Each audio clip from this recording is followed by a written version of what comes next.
ಅಮ್ಮ ತುಂಬ ತಲೆನೋವ್ತಾ ಇದೆ, ಒಂದು ಲೋಟ ಕಾಫಿ ಮಾಡಿಕೊಡ್ತೀಯಾ ಪ್ಲೀಸ್?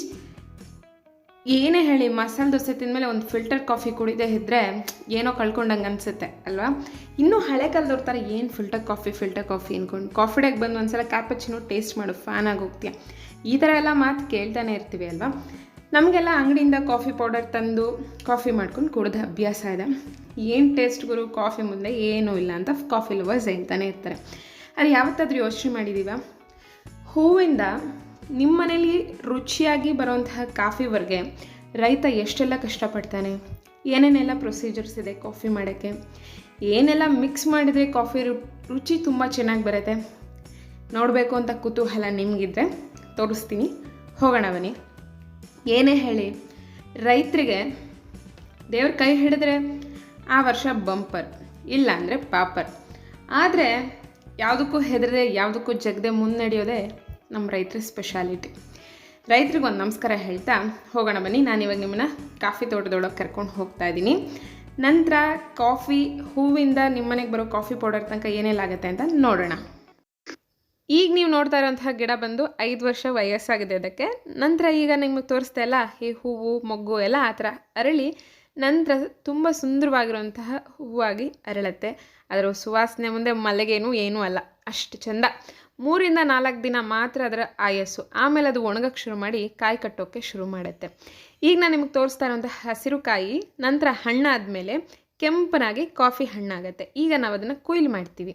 ಇದನ್ನು ನಾವು ಪಲ್ಪರ್ ಅಂತ ಮಾಡಿಸ್ತೀವಿ, ಅಂದರೆ ಮೇಲಿರುವಂತಹ ಸಿಪ್ಪೆಯನ್ನು ತೆಗೆಸಿ ತೊಳಸಿ ನಂತರ ಅದನ್ನು ಒಣಗಿ ಹಾಕುವಂಥದ್ದು. ಆ ಬೀನ್ಸ್ ನಿಮ್ಗೇನು ಸಿಗುತ್ತೆ ಅದೇ ಕಾಫಿ ಬೀಜ. ಈ ಕಾಫಿ ಬೀಜ ಏನು ಬಿಳಿಯಾಗಿದೆ, ನಾವು ನೋಡಿರೋದೆಲ್ಲ ಕಪ್ಪಾಗಿರುತ್ತಲ್ಲ ಅಂತ ನಿಮ್ಗೆ ಆಶ್ಚರ್ಯ ಇರ್ಬೋದು. ಅದಕ್ಕೆ ಪ್ರೊಸೀಜರ್ಸ್ ಇದೆ, ತೋರಿಸ್ತಾ ಹೋಗ್ತೀನಿ.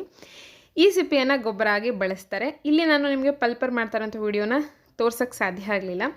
ಈ ಹಸಿರು ಕಾಯನ್ನು ಕೂಡ ಕೊಯ್ಲು ಮಾಡ್ತೀವಿ. ಇದನ್ನು ಹಾಗೆ ಒಣಗಿಸಿ ನಂತರ ಇದನ್ನು ಕಾಫಿ ಬೀಜಗಳನ್ನಾಗಿ ಮಾಡಲಾಗತ್ತೆ. ಇದಕ್ಕೆ ಬೆಲೆ ಸ್ವಲ್ಪ ಕಮ್ಮಿ.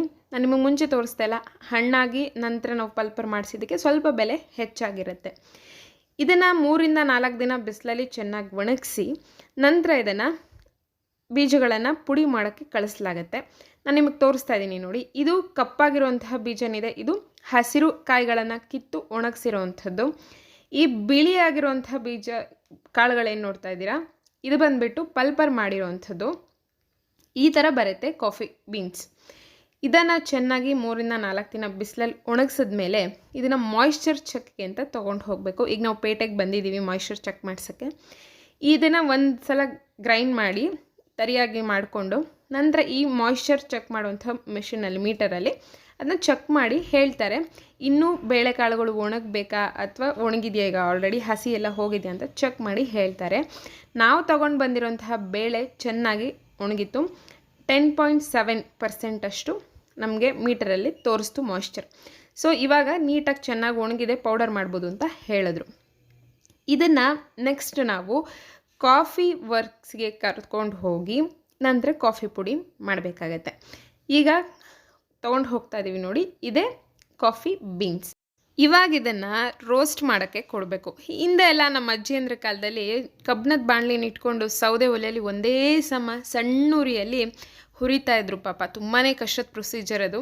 ಈಗೆಲ್ಲ ಮೆಷಿನ್ಗಳು ಬಂದಿರೋದ್ರಿಂದ ಅದು ಹೀಟ್ ಮಾಡ್ತಾ ಇದೆ ನೋಡಿ, ಅಲ್ಲಿ ಮೇಲ್ಗಡೆ ಚೆನ್ನಾಗಿ ಹೀಟ್ ಮಾಡಿ ಕೆಳಗೆ ಈ ಥರ ಬೇಳೆ ಬಂದ ಮೇಲೆ ಇದನ್ನು ಇವಾಗ ಆರಿಸ್ತಾ ಇದ್ದಾರೆ. ಇದು ಆರಿದ ನಂತರ ಕೂಲ್ ಆದಮೇಲೆ ಇದನ್ನು ಮಿಲ್ಗೆ ಹಾಕ್ತೀವಿ. ಮಿಲ್ಗೆ ಹಾಕಿದ್ಮೇಲೆ ನೋಡಿ ಇಲ್ಲಿ ಹಾಕ್ತಾ ಇದೀವಲ್ಲ ಆ ಥರ, ನಂತರ ಅದನ್ನು ಫೈನ್ ಪೌಡ್ರ್ ಮಾಡ್ತಾರೆ, ಅಥವಾ ಫಿಲ್ಟರ್ ಪೌಡ್ರ್ ನಿಮಗೆ ಬೇಕು ಅಂದರೆ ಫಿಲ್ಟರ್ ಪೌಡ್ರ್ ಮಾಡಿಕೊಡ್ತಾರೆ.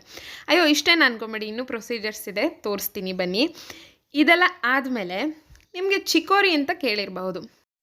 ಈ ಬೆಳೆ ಮೂಲ ಈಜಿಪ್ಟ್ ಆಗಿದ್ದು ಇದನ್ನು ಫ್ರೆಂಚರು ಕಾಫಿ ಬದಲಾಯಿಸೋಕೆ ಆಲ್ಟರ್ನೇಟಿವ್ ಆಗಿ ಬಳಸೋಕ್ಕೆ ಶುರು ಮಾಡಿದ್ರು. 19ನೇ ಶತಮಾನದಲ್ಲಿ ಯುದ್ಧದ ಸಮಯದಲ್ಲಿ ಈ ಕಾಫಿ ಕುಡುಕರಿಗೆ ಕಾಫಿ ಒದಗಿಸೋಕ್ಕೆ ಸಾಧ್ಯ ಆಗದೆ ಇದ್ದಾಗ ಆಲ್ಟರ್ನೇಟ್ ಆಗಿ ಬಂದಂಥದ್ದು. ಈ ಬೇರುಗಳನ್ನು ಹುರಿದು ಪುಡಿ ಮಾಡಿ ಕಾಫಿ ಥರ ಬಳಸ್ತಾಯಿದ್ರು. ಆಮೇಲೆ ಇದನ್ನು ಯಾಕೆ ಕಾಫಿಗೆ ಬಳಸಬಾರ್ದು ಅಂತ ಯೋಚನೆ ಮಾಡಿ ಕಾಫಿಗೂ ಬೆರೆಸೋಕ್ಕೆ ಶುರು ಮಾಡಿಬಿಟ್ರು. ಸದ್ಯಕ್ಕೆ ಭಾರತದಲ್ಲಿ ಗುಜರಾತ್ ಮತ್ತು ಆಂಧ್ರ ಪ್ರದೇಶದಲ್ಲಿ ಚಿಕೋರಿನ ಬೆಳೆಯಲಾಗುತ್ತೆ. ಈ ಬೇರನ್ನು ಹುರಿದು ಪುಡಿ ಮಾಡಿ 70% ಕಾಫಿ ಪೌಡರ್ಗೆ 30% ಚಿಕೋರಿ ಪೌಡ್ರನ್ನು ಬಳಸ್ತಾರೆ. ಒಂದು ಗಾಢವಾದಂಥ ಒಂದು ರುಚಿ ಬರುತ್ತೆ ಅಂತ ಹೇಳ್ತಾರೆ. ಹಾಗಾಗಿ ಕಟ್ಟರ್ ಕಾಫಿ ಲವರ್ಸ್ಗಳಿಗೆ ಈ ಚಿಕೋರಿ ಗಿಕೋರಿ ಎಲ್ಲ ಬಳಸಿದ್ರೆ ಇಷ್ಟ ಆಗಲ್ಲ, ಅಂತಹ ಅಭಿಮಾನಿಗಳು ಕಾಫಿಗೆ ಇದ್ದಾರೆ. ನೋಡಿ ಈ ಥರ ಪುಡಿ ಆಗುತ್ತೆ ಚಿಕೋರಿ. ನಂತರ ಇದನ್ನು ಕಾಫಿ ಜೊತೆ ಬೆರೆಸ್ತಾರೆ. ಈ ಕಾಫಿ ಮಿಲ್ನಲ್ಲಿ ಕಾಫಿ ಪೌಡ್ರನ್ನ ನಿಮಗೇನು ತೋರಿಸ್ತೆ ಅಂದರೆ ಬೀಜಗಳನ್ನು ಪುಡಿ ಮಾಡಿದ ನಂತರ ಈ ಚಿಕೋರಿ ಪುಡಿನ ಅದಕ್ಕೆ ಚೆನ್ನಾಗಿ ಮಿಕ್ಸ್ ಮಾಡಿ ಬ್ಲೆಂಡ್ ಮಾಡೋಕ್ಕಾಗುತ್ತೆ. ನೋಡಿ ಫೈನಲಿ ಕಾಫಿ ಪೌಡರ್ ರೆಡಿ ಆಯಿತು.